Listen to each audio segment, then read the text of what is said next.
നേതാവ് ഇപ്പോൾ എ സമ്പത്ത് ടെലിഫോണിലുണ്ട്. ശ്രീ സമ്പത്ത്, എങ്ങനെയാണ് സീതാറാം യെച്ചൂരിയുടെ വിയോഗത്തെ അനുസ്മരിക്കുക?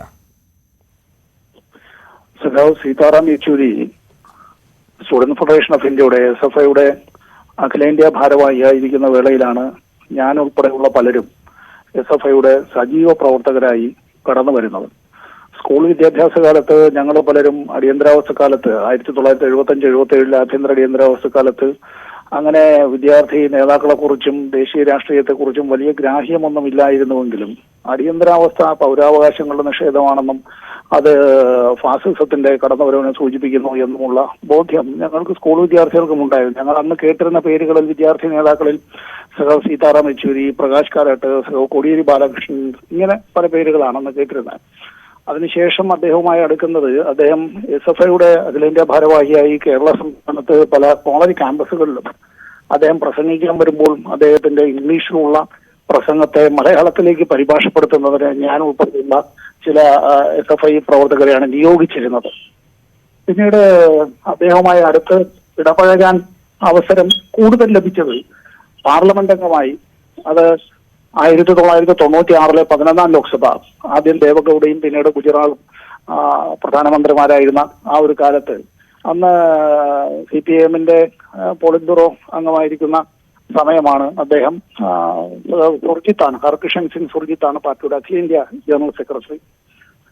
സീതാറാം യെച്ചൂരിയുടെ ഭാഷ, ഈ വിവിധ ഇന്ത്യൻ ഭാഷകളിലുള്ള അദ്ദേഹത്തിന്റെ പ്രാവീണ്യം, അത് അദ്ദേഹം സംസാരിക്കുന്ന ഭാഷകൾ പലപ്പോഴും കേട്ടാൽ അദ്ദേഹം മലയാളിയാണോ, തമിഴനാണോ, തെലുങ്കനാണോ, കന്നഡക്കാരനാണോ, ബംഗാളിയാണോ, അല്ല ഈ ഉത്തരേന്ത്യൻ ഹിന്ദി ഭാഷ ദൈനംദിനം സംസാരിക്കുന്ന നമുക്ക് തന്നെ അത്ഭുതം തോന്നും ഏത് നാട്ടുകാരനാണ് എന്നുള്ളത്.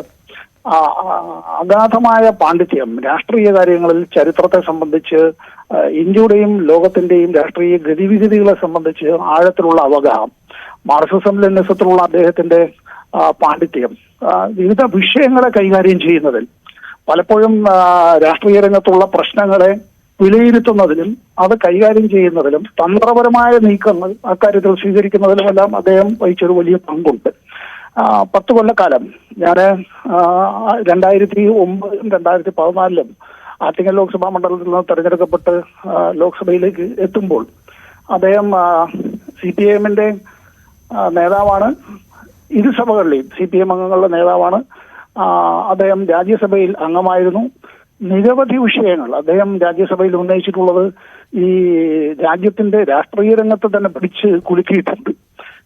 സീതാറാം യെച്ചൂരിയുടെ തെരഞ്ഞെടുക്കപ്പെട്ട പാർലമെന്റ് പ്രസംഗങ്ങൾ തന്നെ 2 വാല്യങ്ങളായി പിന്നീട് പ്രസിദ്ധീകരിക്കുകയുണ്ടായി.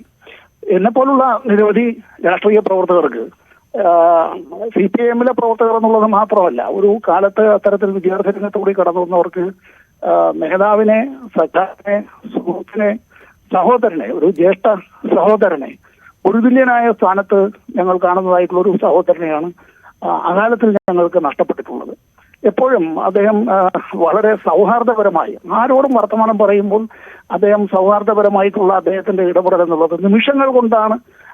അദ്ദേഹം സീതാറാം യെച്ചൂരി എന്നൊരു മനുഷ്യൻ നമ്മുടെ ഹൃദയത്തിൽ സ്ഥാനം നേടുന്നത്. കക്ഷി രാഷ്ട്രീയത്തിനപ്പുറമായി പാർലമെന്റ് അംഗങ്ങളോടും മാധ്യമപ്രവർത്തകരോടും പൊതുപ്രവർത്തകരോടും മാത്രമല്ല, സാധാരണ ജനങ്ങളോട് ആദ്യമായി അദ്ദേഹത്തെ ചെന്ന് കാണുന്ന, അങ്ങനെ സംസാരിക്കുന്ന ഒരു മനുഷ്യനോട് അദ്ദേഹത്തിന്റെ ഇടപെടൽ എന്നുള്ളത് അദ്ദേഹത്തിന്റെ വ്യക്തിമുദ്ര പതിപ്പിക്കുന്ന നിലയിലായിരുന്നു. അദ്ദേഹത്തിന്റെ വേർപാട് എന്നുള്ളത് നമ്മളെ എല്ലാവരെയും ദുഃഖത്തിലാഴ്ത്തുന്നതാണ്. എന്നെ പോലുള്ള പ്രവർത്തകരെ സംബന്ധിച്ചിടത്തോളം അത് വ്യക്തിപരമായ വലിയ ദുഃഖം കൂടിയാണ്. റൈറ്റ്. സമ്പത്താണ് പ്രതികരിച്ചത്. ഒരുപാട് കാലത്തെ ഓർമ്മകളാണ് പുതുക്കാനുള്ളത് ഓരോരുത്തർക്കും.